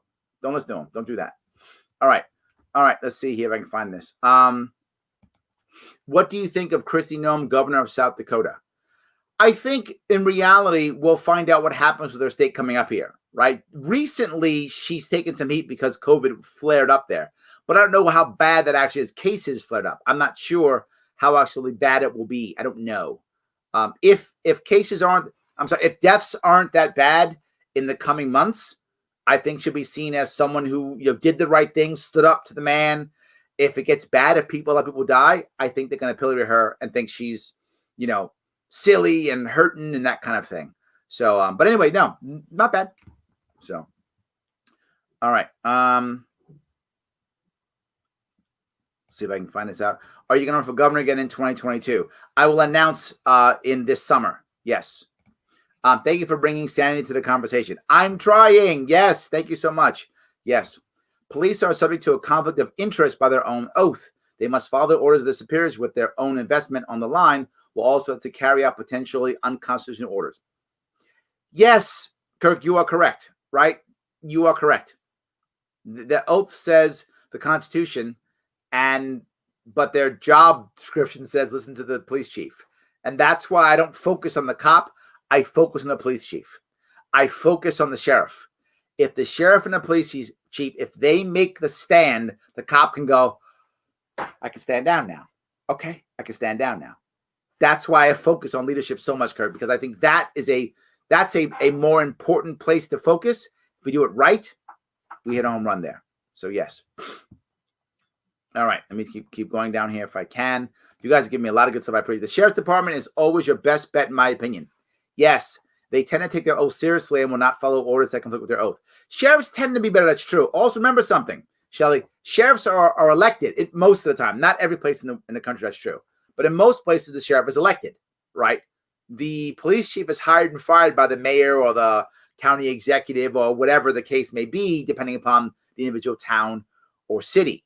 So the sheriff actually has a bit more flexibility, if that makes sense. As long as the local people still do it, then they can still get elected. So yeah, they have a little bit more flexibility, but yes. Has Mrs. Sharpe watched The Mandalorian? I have not. I guess I should be watching that. I haven't watched it. I'm not a Disney Plus guy. Should I be? I'm not really a Disney Plus guy. I do Amazon Prime, Netflix. It's about it, really. And then regular, like, cable TV, regular. I'm an old man. I watch TV. I know. You youngsters like, TV? What's that? Yeah, I watch TV. I actually have Dish. I actually have a satellite cable, whatever that is. I know. I'm an old man. But I am. So I haven't. I guess I should then. So Walmart holds over 40% of the retail market in the United States. I know it is crazy. Yes, absolutely. It is. It's crazy. Agreed. So I'd vote for you, Larry, in a heartbeat if you're president in 2024. The odds of me running for president in 2024 are not that high, to be forward. The odds are there'll be someone else who has more stature or more power or more of a name to run in 2024. It's my assumption. I could be wrong. And if that's true, I would do what I did in 2016, which is I'd be willing to be on the bottom of the ticket. I'd be willing to take the VP slot if that kind of thing happened, right? I feel like so many people now are looking at change. With Trump losing, I think that opens up a massive field of people deciding what's the next step. And as people start moving up, I mean, Trump may run again in 2024. If that happens, lots of people are going to come to our party, right? They're going to be like, we can't beat Trump. They're going to move, they're going to come to our party, which will give us some opportunity. And what I mean with that, I don't mean for us to pick somebody. What people get mad at me and they always say, Larry, why did you want, people like Tulsi Gabbard? And why do you want people like Justin Amash and Lincoln Chafee to come to our party and run for president? Because we get press when they do. That's the reason. I want the press. Doesn't mean I want any of them necessarily to be the nominee, but I want the press. Yes, I do want people to see it. I want us to be, valuable and viable. So I want a lot of people to come to run for our nomination. It's up to us, for those of you who are party members, and a lot of you aren't party members. But for those of you who are Libertarian Party members, it's up to us to vote for the right person. That's our job. Let them all come. Let 300 people come. Let them all come and give us press. We have to find the right person. That's on us, not on them. So I want more people to come. And if I'm right and a lot of people come to us, there's going to be somebody who's a decent candidate who's going to have a lot more money, notoriety, all those things that are required. I would be happy to be the voice in their ear as the VP to make them more libertarian, right? To make that happen. I think I'd like to be that person. So, I mean, I'm not saying no to a possible run. I'm just being forward. You guys are asking me and I'm trying to answer honestly. The odds are maybe VP slot. I think that's a better chance, but I'm not taking 2024 off the table. Maybe, just being realistic. So, as I mentioned, if I run for office, it'll be for governor. I'll announce in the summer. So Karen's and Ken's are too popular. Yeah, is it Ken's? I thought it was Kevin's. It's Ken's. Okay, so yeah, so it's Ken's. Absolutely, yes. Let's see if I can grab this one. Please tell me that she chose a colorful word or two. Oh, okay, no, different one, Missy. Sorry about that. I picked the wrong one. I apologize, guys. Yes. So I lost my job because I wouldn't wear a mask. They do the same with Vax. My coworkers chose money over freedom. This. If we had all gotten together and changed, that wouldn't have happened. Right? And that's the issue. That wouldn't have. This goes back kind of like what Kirk was talking about, right? We're concerned about cash. And I get it. Look, you got to pay your bills. I get it. You got to pay your bills, right? But COVID is making us, the response to COVID is making it so we can't pay them anyway, right? If you remember the guy who got arrested in Staten Island, Max, the guy who owns Max, he said, and I'm going to paraphrase what he said. I'm not 100% perfect. It's a paraphrase. He said something like, I'm already so far in debt, it doesn't matter anymore. So you know what he was doing? He was giving the food away for free. I'm not joking. He was giving the food away for free and taking whatever donations people would give. That's where he was. I don't want us to go there. But when we get there, that won't happen. Because people are like, I'm screwed anyway, so I'm not doing it. No, I'm not doing it. I think when all of us stand up, then it will change. But the point is, I don't want people, I don't want us to feel like we have to or they're forcing us. That's the issue. I wear a mask often when I go out, often, because people ask me to. It doesn't bother me either way, but people ask, well, I'm nice, I do it. Well, they want me to do it, it's fine, right? I do it. I mean, even though I probably get a ticket here, I live in New York, they probably ticket me, but I do it because people ask me, so I do it. I don't mind. If we had a better environment to where people would simply ask people, for example, I'm sure there are people who are immune compromised who are afraid for their life. I'm sure that there's many of them. If that person says, Larry, if you want to come visit me, you got to wear a mask. I'm wearing it. Even if it doesn't work, doesn't matter. That person's in trouble. They're afraid. I'm coming to their house. I'm putting a mask on for them. Or I don't go to the house. That's my other option. I don't go to the house. But I don't care. I want to see a person. I'm going to go. I'll put the mask on. We'll talk through the mask. They'll feel good. We don't have that environment. Our environment is do as I say or you're evil. Do as I say or you're a jerk. Do as I say or you're a murderer. And when I say that, literally, that's what our governor said. That if you don't wear a mask, you might murder somebody. You might kill somebody. That's the wrong answer. That's the wrong answer. So, yes, let me keep going here. Let's see here if I can keep going down here. Oh, you guys are talking about, this is great back and forth. I appreciate this. Yes. Well, wars like World War I and World War II won't happen, but regional proxy wars yet. Yes, Tony, you're right. But the difference between Cold War I and Cold War II, Cold War I actually had many proxy wars, right? Cold War I had Korea, Vietnam, Angola. Many, proxy wars here and there. Many of the wars in Central America, many of them were proxy wars. Cold War II, most of the battling is us fighting nobody just to keep fighting, right? Cold War II has nothing to do with the Middle East. It really doesn't. Well, the wars we're in. Nothing to do with the Middle East when the wars that we're in. It doesn't. That's not Cold War II. That's proxy stuff. We're fighting ourselves. The Russians aren't actually helping us. They're walking away from that. So the Chinese. They're walking away from that. Our proxy wars are market wars, and most of them now are in Africa and South America. Most are in Africa, right? Those are where our proxy wars are happening now. They're market wars as the Chinese take up more of the markets throughout the world, particularly in Africa, but all over. So yeah, absolutely. All right, so if I can keep going here. I was an electrical engineer for 5 years. I don't have a degree in engineering.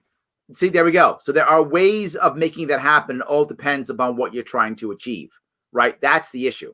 It really depends upon what you're trying to achieve. It sounds like the war Americans are experiencing is a war directly against themselves.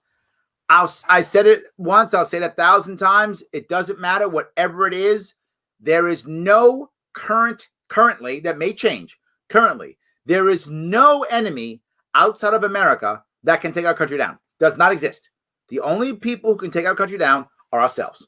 You are completely right, Kirk. There's no country, no power, no entity that can come take us out. No one can knock us off the hill. We can throw ourselves off in a heartbeat, and we're on our way to doing that. We can screw ourselves. This is why if you look at what many things the Chinese and the Russians do, they're not actually trying to physically hurt us. They're actually not. They're just trying to make us feel unsafe, unreal. To Tony's point earlier, they're trying to give us a whole bunch of black eyes to where eventually we don't even believe we can fight anymore. That we don't believe that we're the champs and we defeat ourselves and that no one else believes we're the champs, right? That's what they're trying to achieve by making us fight ourselves. That's their biggest issue. And sadly, it's working. I wish it wouldn't, but it's, totally, yes. I love your last week today shows. Yes, my Tuesdays with Andy. I appreciate that. For those of you who saw Tuesdays, I tend to do last week today, and I very often do my glorious my glorious governor. Yes, Larry, when you become governor, your first order of business should be to report King Cuomo and Comrade Che Blasio to North Korea or Cuba, where they will fit in perfectly. De Blasio wouldn't be mad, though. That's the problem. Cuomo would be. But De Blasio would be like, oh, Cuba? Yeah. Thanks for the free trip, Larry. So I think I'd be making De Blasio happy. I'm not sure. I'm not going to send him someplace else like Sweden or something. I don't know. I don't think he'd like it. I think he'd be too happy if I sent De Blasio to Cuba. Now, Cuomo, he wouldn't be happy at all. Absolutely. He would not be happy at all. So, yeah. All right. Let's see if I can grab some of these more. Justin Amash is introducing a bill to end national emergency powers. Yes, he's been doing a lot of this stuff, which is great because now it's on record, right? It's on record, even though it's not going to pass. Still, it's on record. He can bring it up again, talk about it. It sets them up for the future. It lets others now jump and say, look, this has happened before. Let's revisit it. I do like all these things that he's doing. Nothing but good. Larry, recently a school in San Francisco wants to remove Abraham Lincoln's name from a school because of all this woke nonsense. I guess Lincoln's bad now. Okay. Do you think leasing names to schools using a bridge idea would work? That's a tough one. Could it work? Yes. But I feel like culturally, no. The idea of a company or corporation owning, in theory, a school by name, I think has such a bad taste in people's mouths. I don't think they go for it. I don't think culturally it could work. Could it work financially? Of course it would. But culturally it couldn't. And the amount of money that would be going into that marketing campaign, the problem is you'd have to be targeting children with it, or otherwise it doesn't pay, right? You're not going to have, say, I don't know, Porsche or Verizon go to a kid's school or elementary school or junior high school. They're not going to, because the kids don't buy. It would have to be the parents. Otherwise, they're not going to pay enough money for it.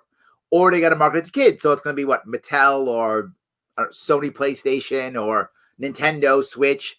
They would do it, right? Or Pepsi, who kids drink soda, adults drink soda too, whatever. It'd have to be something that would be that the kids would eat or drink or buy. You got ethical problems there too, right? So could it work? Yeah. I don't think it would. I don't think that's a viable answer culturally. And the look is just bad, right? Because what Skittles is going to do it, and now the kids are all eating Skittles for lunch. Avi, I'm going to go with probably not on that one. Even though it could physically work, realistically, I don't think so. I don't think so. So, hope I answered your question at least. Yes. Our local police chief is a registered libertarian. That's what I want to hear. Absolutely. That is what I want to hear. Yes. All right. I'll be voting for you again if you decide to run. Thank you, Jamie. I appreciate that. Yes. Larry, I want to physically stop the leftists from making this country communist. I want to hold office. I don't have the power. Then give the power back to the people. The problem is I'm 70 years old. What can I do as much as front line as possible? Make yourself powerful, man. Andrew, stop trying to save the world at 17. You're not gonna. This is a problem for many of us to understand. Many of us. And I hear this all the time. Larry, I want to, save the world. I got it. But if you don't have any money and power now, you're not gonna. So how about instead build yourself up till you have money, power, stature. So that now when, Andrew says something, they go, whoa, Andrew said that? What's going on? Build yourself up. That's the answer. Your answer isn't stop the leftists now. You're not going to right now. But when you become a person of stature, a person that people listen to, a person who may have resources, whether financial or otherwise, to where now you can move people. Now you're winning. So the answer is build yourself up to be powerful. But Larry, I want to give, $2 of this, $8 of that. Now, wait till you make $10 million and make real impact. Now you're doing something. So my answer, Andrew, would be, I love what you're saying. Go do that. Stop focusing on trying to rule the world. I'm teasing. Instead, build yourself up to when the time comes, you can. There's 3 parts to success for anybody. And people disagree with me on this, but it doesn't matter. It's still true. 3 parts. 1, your skill set. It has to be good enough. It doesn't have to be the best. I know people hate when I say that. It doesn't have to be. It's better if it is and easier if it is. I'm saying it's not required. Your skill set has to be good enough. Good enough that people, when they see you do something or achieve something, it works. You're good enough at something, whatever that level is. And that good enough depends clearly on one thing, your peer group. If your peer group is terrible and you're really good, good enough. If your peer group is awesome and you're really good, not good enough. So your level of skill is compared to the peer group, people who are looking at you and are picking from you. So based upon your peer group, it's got to be good enough. Step one. But that's not enough. Not enough. Lots of people are really good at what they do and never have power. Happens all the time. Second piece, you got to be able to realize that you have a network of people around you who you can talk to, who can move around and make things happen. A good network of people to chat with, talk with, be around, assist you when you fall down, pick you up, you can pick up, that kind of thing. There's an old saying that your net worth will probably be around the average of the people, the 5 top people you spend the most time around. I'm not sure if that's 100% accurate, but it's a concept that people get. Because the third thing you need is a positive stroke of luck. People get mad when I say that. I'm not lucky, I'm skilled, and you are lucky, and it's fine. But it doesn't mean that it's only luck. That's the problem. People think it's luck or not. It's not. It's all these things and a little bit of luck. But if you're not skilled enough, luck doesn't matter. If you're not have a good enough network and a business model that gets you around the right people, luck doesn't matter. In fact, if you don't not around the right people, that positive stroke of luck will never hit you.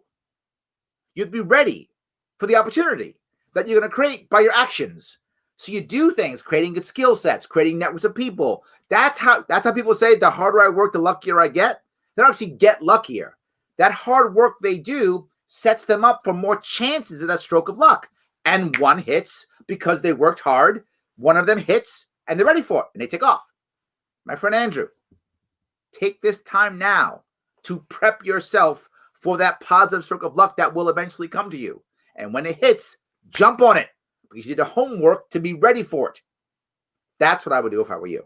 And that might happen when you're 18, and that might happen when you're 28, might happen when you're 38. I don't know when it's going to happen, but be ready for it. That's my advice. Larry, since the upsurge in COVID numbers in New York City, my family actually thinks shutdowns are necessary. How do I convince them that all the shutdowns, that the shutdowns don't work, and all they do is cause an economic crisis, where the essence is a humanitarian crisis without being called a Nazi? I think how you do it is what I talked about, which is you say, look, you acknowledge, I get it. The people who are most susceptible to actually dying from COVID are those people over 70 with pre-existing conditions. What are we doing to protect them? That's how we do it. We're doing to protect them. Those are the people with the best, highest chance of actually having serious illness or dying, is that group. If you're under 18, I think if you're under 40, if I'm not mistaken, it's something like 99.95 or some insanely high rate that you won't even have a bad, side effect. Some huge like that, some number like that. But say, how do we let them still live without causing them depression, without making them have suicidal ideations? Well, how do we do that and still protect the young, the older people who are actually in trouble? I think that's how you say it. You ask that question. You go into a question. How do you do that? You do that. I think at least you have a conversation. The problem is, the assumption is if you go, I'm anti-lockdown, the assumption is, oh, you hate people and think people should die. So instead, talk about how do you protect the right people from this and protect these people from that. The lockdown only, in theory, protects one of them. It actually doesn't, because there's still 40% of all the deaths still are in nursing homes? I think that's so true. I might check my data on that, but it's still very high. So even with the lockdown, it's still the elderly who are dying. So it hasn't changed. So yes. Running for prez is a waste of time, no matter your party, in my opinion. There is value in running, I think. You may or may not win, but if you do well, you really, imagine, this is my whole point of trying to make it happen this year. It didn't work at all, but of trying to win a state this year. Imagine if we just won a state. Say the Libertarian Party won Utah or Wyoming, whatever state it might be. There'd be a gold state on that map for the next 4 years. that happens, you validated every single new libertarian running for the next 4 years. So you assist in change. I think you can assist in change. Right? I did it when I ran for governor. I ran for governor. I lost, but I got ballot access. And then I traveled the state again the next year to help others win. So I used the little bit of press that I could get to give to others so they could actually win. So I think it can work, but the odds of winning obviously are slim. But if you're running to make impact, I think you can. Just my view. So, all right. Let's see here. I agree with AP running for prez. You may as well go on a party that can win, but I vote LP every other election without a doubt. I appreciate that. Nice. Thank you so much. I appreciate that. LP, we need you. So yes. Amash Sharpe 2024. Thank you. I appreciate that. Hey, look, if Amash wants to run, he wants me on board, I'm on board. Absolutely. Yes. Larry, thank you for working to give us a voice, an impossible job, but a well-done one with remarkable arts. Thank you. I appreciate that. Trying to make this happen. The testosterone may once tells to be a libertarian to pretty up the party and movement because some of you sons of guns are uglier than, a beaten turd. This is, both things are accurate, yes. But there's another reason why I'd love Tulsi to be part of our party. One, she's Democrat. We need more Democrats to come to us, right? Even if she just came for a short time, like some do in left, imagine if you could, for those of you who are libertarians, imagine if the Democrat Party, the average Democrat, most Democrats were more like Tulsi Gabbard, and if more Republicans were more like Thomas Massie, right? If most Republicans were like Thomas Massie, and most Democrats were like Tulsi Gabbard, now we're having real conversations about the world. Now it's not just, I hate you, I hate you, I hate you. Now it's just communist, Nazi. It's not that. Neocon, socialist. It's not that. Now it's real conversations. Now they'd still be Democrats and Republicans. They wouldn't be libertarians. But fine, if that was my playing field, right? A Republican Party full of Thomas Massies, a Democrat Party full of Tulsi Gabbards. This is not the end of the world. Let's get there. Let's have that conversation and have libertarians in the middle. I'm okay with that. I really am okay with that. If that's what I got to work with, all right, now we're okay. Now we can talk. Absolutely. Yes, Pete, resist. I am with you. Yes. All of us stand up. Sounds like going on strike. Not enough people to commit. That's my problem. You're right. You're right. I wish we had more people who would do that. You're right. Going on strike. I agree. I'm not against strikes. It's your labor. You don't want to give it? Don't give it. Up to you. You pick. I don't decide whether you work or not. You decide whether you work or not. And if a bunch of us go, you know what? No, we're not doing it. We're not doing it. Then, okay, it doesn't get done. And then things have to change. So I agree with you. I think more people need to be able to do that. Absolutely. So, like I've said before, I wear a mask because I'm not an ass. I take it off first as I get because I'm a free man. I'm with you. I'm with you. Yes.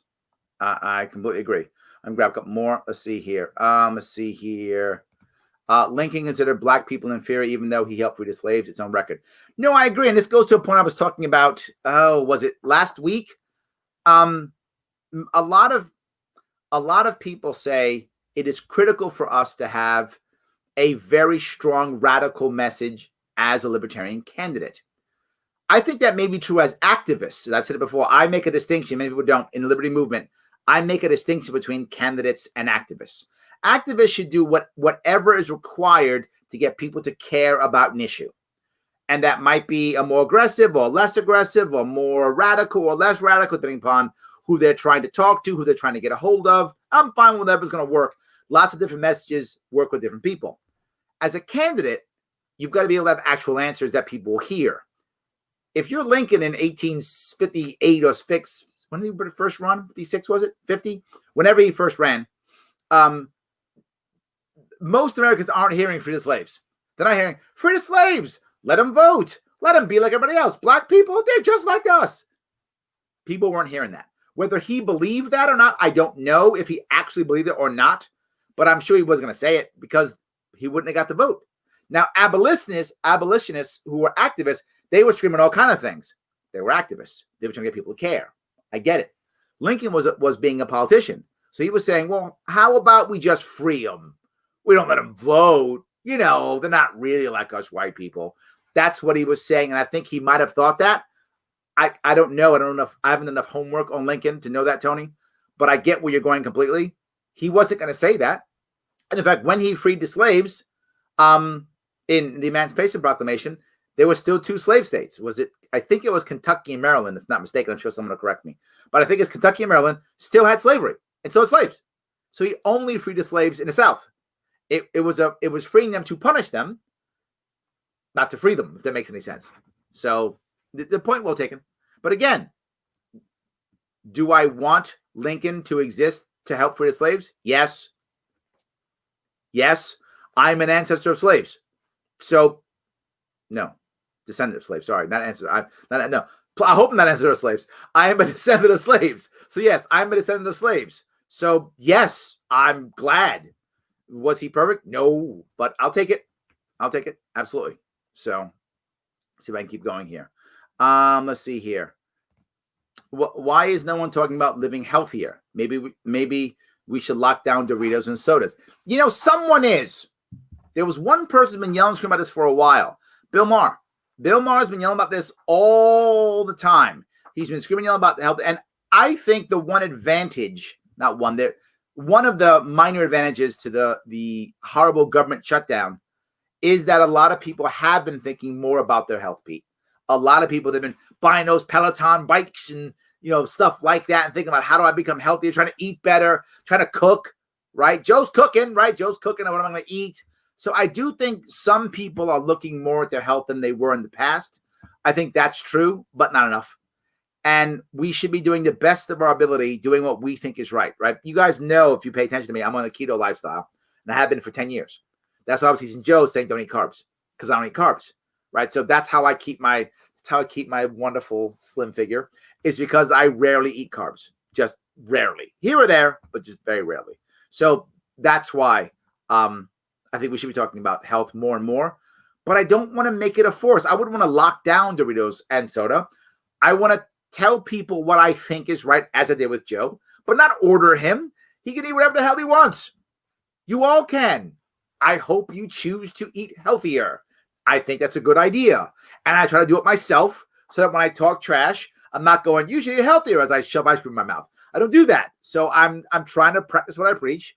You're right, Pete. We should eat healthier. I completely agree. 100%. Yes. All right. Tulsi is a Bernie supporter. Careful. Yes. She's still a Democrat, Jamie. Still a Democrat. But if I've got to pick that, I'll take Tulsi. I'm just saying, if that's my choice, I'm going to take Tulsi. And I believe that Tulsi's a Bernie supporter more because Bernie is the Democratic rebel. If that makes any sense, right? He's the rebel. I think that's why she supports him more than other things, right? More than other things. And plus, look, when it comes to he's anti-war, so is she. So there are some things that they do overlap on, obviously. So yes. Let's end this one with Gabbard. She's really moderate leftist and hot to boot. That's it. I'll take a moderate leftist, Tony. I'll take moderate over a socialist. I'll take it, right? I'm not saying she's libertarian. She's a Democrat. But if I got to measure Democrats, I'm going to take that one. That's all I'm saying. I'll take that one. Yes. All right. My previous comment was in jest, but if I was Democrat, I'd support Tulsi. People like, exactly. Yes. Absolutely. Absolutely. Right. She does make sense at times. I'm under no illusion of what her politics ultimately is. As for military service and looks, I respect her for that and find her to be a beautiful woman. See that? There we go. Doesn't mean we want, we're all like, that's it. Trash everybody. Tulsi runs the party. I'm not saying that. But if I got to pick, that's the one I'm picking. That's all I'm saying. Yes. I think you should live healthier, but I don't believe in universal health care. Only free births. And the amount of people this confuses is abundant. Only free births. You've just confused me too. So not universal health care, only free births. So universal gynecological care? Is that where you're going, Brandon? But I do think we should live healthier. Absolutely. I think we should be. This goes back to Kirk's issue, right? if Kirk, you've been knocking out of the park the whole show. Thank you for being on tonight. Kirk's talking about this idea of greed and us wanting to have what we want. I'm going to give you my personal view on these things. I was talking about it today with somebody, and it's the idea of actually being free. In my view, I do lots of things that I think are show what I think is discipline, right? In my view, right? I think what I feel is discipline, which is not doing things that are of my baser instincts or of my urges. I try my best to control them. And people think, well, Larry, you're not free. You shouldn't you just do what you want? That kind of thing. And my personal view is the more I can be disciplined to not deal with my urges and baser instinct, the freer I actually am. I am free from my base instincts. I'm free from my urges. That's what makes me free. And I think that's how everyone should try to be, right? To make a decision on when they're doing things, right? When I choose to do things that I think are more, what's the better word? It's not the right word, but I'm going to say vice, but it's not vice. But when I do things that may be harmful to me in some way, shape, or form, I'm doing it because I choose to at that time, not because, oh, I want to do that and I go run. I plan my vice. Does that make sense? But whatever. But that's what I think I do. And I think if we do that, we are healthier mentally and healthier physically in both cases. I think that's freedom. That's my view. People disagree, and I'm okay if you do. But my view is the freer that I am from my urges and base instincts, the freer I am. And I can still engage in those things, but when I make a decision and choose to, I think that's one of the issues that I deal with. So I'm not sure about the free birth though thing. So yeah, okay, yes. All right, so let me see if I can go down here real fast. All right, the wealthiest are eating better and riding on Pelotons. Yes, the poor are eating what they. It's a valid point, Shelley. You're right. Yes, it's a valid point, right? The wealthier people are doing that. I'm hoping people who are struggling though are at least thinking how to deal with that, right? Are thinking how they can be better off and be healthy. I hope they are. I hope they are. So, all right, haha. Like if you're having a baby, you can have it free because from then on, the get-go of life, the government has already assisted you.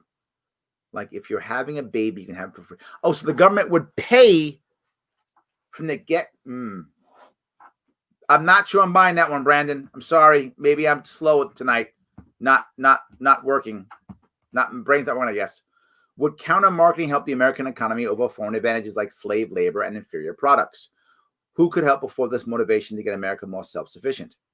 The problem is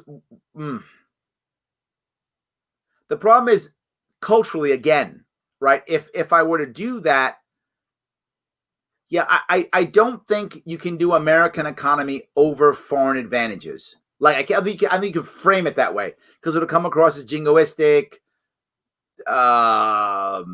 bigoted. It'll come across the wrong way. I think you got to focus on the slave labor piece. I mean, that did kind of work. If you remember, people, sweatshops in Vietnam and stuff, that kind of worked. We kind of walked away from that. But if we focused on that more, I mean, there are a lot of people that are talking about the Uyghurs in China. No one talks. Uyghurs have been in trouble in China for 100 years or more. Now we're talking about it. So I think it can work, Kirk, if we put it in, it's going to sound silly, but we have to take the fact that it's Chinese out of the equation. Otherwise, it comes across as jingoistic or it comes across as bigoted. So I think you want to say that, but slavery is bad. See? It doesn't matter if it's Chinese or Russian or American. Slavery is bad. See? I think it could work. The people who would do it, one would assume that there could be an American manufacturing group that would want to do it, to get together that would do it. American retailers couldn't do it because most American retailers get a lot of their products from China. So they wouldn't want to do it because they would, by default, screw themselves up, right? So it would have to be manufacturers and then maybe concerned citizens. I think that's the people who could do it. Manufacturers and concerned citizens. Hope that was clear. Yes. So let's see here. The issue of the nature of money is paramount. I wish more people understood that, Wesley. right? The biggest problem is most people don't get what you've said. You're right. Most people are like, what are you talking about? They don't get it. The average person doesn't even understand that the Fed isn't part of the government. They think, oh, it's the Fed. I've had people actually tell me, oh, we don't need a central bank. We have the Fed. We don't have a central bank. We don't need one. We have the Fed. Literally. Oh, no, the Fed? Oh, no, it's part of the government. Yeah, they totally believe it. So you're right. And man, is it hard to get people to understand that. It absolutely is. Our current monetary system is nothing like it should be. The party of principle must strike at the root, or what are we doing? Yes, but you can't strike at the root if it's hard to remove people from slavery if they love their master. It's tough. So you're asking people to end something they don't understand, which is why you'll often hear me talk about auditing the Fed. Auditing, because that people go, oh, audit. What's the Fed do again? I think that's how you begin to get people to actually realize what's happening. Most people don't know the difference between money and anything else. They couldn't tell you. It's the green stuff I buy stuff with. So, and they don't understand that most of our money now is just ones and zeros. So, yes, you're correct. We have to do a better job of showing people that it's a problem. We have not done a good enough job of that. I think that's the piece. So, yes. All right. We need to end all sanctuary states and get rid of all left-wing, one-sided criminal Democrats and fake corrupt left-wing judges, because it's sick that they give $40 million to undocumented illegals, yet have thousands of Americans who lost their jobs, yet on waiting lists to get unemployment in Democrat-ran states, when the Democrats set up to pay out illegals a shitload of money because the election, so that they would, the day of the election, all turn in hundreds of thousands of mail-in. Okay. I actually like the idea of sanctuary things, but it shouldn't just be for immigration. Sanctuary for Second Amendment. Sanctuary for First Amendment. I'm actually not against the sanctuary concept. What I'd like to do instead is change our entire immigration process, which I talked about before. For those of you who are interested in my immigration plan, I've spoken about it before. You can do a little search on Larry Sharpe, to Ellis Island plan. That's what I talked about, on how to change it to where there's no requirement for sanctuary states unless you want to, right? Every state would opt in to this or not. You opt in, you get the immigrants that you want, documented the way you want. Good luck. You don't want them, don't do it. It's only that way. No public assistance. They don't join a welfare state whatsoever. They don't get anything. They only get to work if they want to and pay taxes. They get checked in every 2 years. If not, they get booted. I think you can actually fix the immigration situation without having to just say states can't be sanctuary states. I want each state to be independent. I want counties to be independent. So I want them to do that. I think if you change the bigger system to Wesley's part of striking at the root, I think, Paul, what you're saying is trying to fight all the branches. I don't want to fight all the branches. Strike at the root. Change the immigration system. And then all the rest of the branches just die. So I think it's a better way of doing it. So let's see if I can keep doing this. The word freedom is derived from the German root word meaning friend. Oh, I didn't know that. That's nice. I like that. Freund, right? German Freund. There we go. So yeah. All right. See if I keep going. The lockdown has made a lot of people more self-sufficient. That part's true, Shelley, and I hope even more. That is my hope. I really hope we can do that. I really hope we can do that. So look, guys, I want to bring up two things real fast that are not related to this, and they're both my sponsors. I have been remiss in my sponsors. I'm going to bring it up real fast. For those of you who want to help me out without having to drop a dime, head over to theadvocates.org and share the world's smallest political quiz. Share it to others, your friends, family, people around it, and talk about it. They really want this to go out there. I do too. It gets people to talk about issues and not about whether I like or don't like Biden or I like or don't like Trump. It's about actual issues and conversations. And immigration is there too. So you guys can get mad about immigration. That's on there too if you want to. Please make that happen. If you are a CBD user, please head over to grownselection.com. Make a purchase there. Put in Sharpe Way 20 for 20% off. And of course, if you want to support the show, if you are that filthy rich guy, Kirk, if you got all those dollars, throw me some of it. head over to patreon.com/sharpeway and support the show to the best of your ability. Any of those three things helps me out, helps out my sponsors. That's what I'm trying to achieve. So I do appreciate that. So yes. If you have to wear a mask where you are, please wash it. Yes. I have washable masks. I actually put mine in the wash. I do. Absolutely. Yes. Yeah. Of course, as slave labor exists in many. Yes. And that's my point. Yes. I think if you do it that way, I think it can work. I absolutely think it can work 100%. Of course, people will know you're kind of pushing towards China, but that's fine. That's fine. Absolutely. Yes. All right. Let's see. They won't fix immigration while it's a valuable campaign tool. Josh, I wish you were wrong. I wish you were wrong, but you're right. Immigration can be fixed. I've given ideas to fix it many times. It's on my website. Ooh, may not be. I think it's on my website. I think it is. It may not be, but I think it's on my website still. But I do it all the time, right? I put these ideas out. People can fix it, but why would you when you can just say, see, look how bad things are. See, those are the other guys. Those are the bad guys. They won't. Sad that we even need to think about something like a sanctuary state for something like the 1A or 2. Yes, Adam, you're right, but you know it's true, right? If for those of you who live in New York State, you know the Second Amendment is the second suggestion in my state. It's the suggestion. It's not an amendment, it's a suggestion. The First Amendment, that's the first suggestion. That's what that is. So we should have sanctuary cities and town states for that too. Let people be who they want to be, Adam. I'm with you. I wish it's sad, but look, the advantage is if we begin to do that, at least others will begin to see and say, why the hell are we doing this now? Why are we stopping this? These guys aren't stopping it, and they seem to be doing fine. Why are we doing it? I think that's really the issue, right?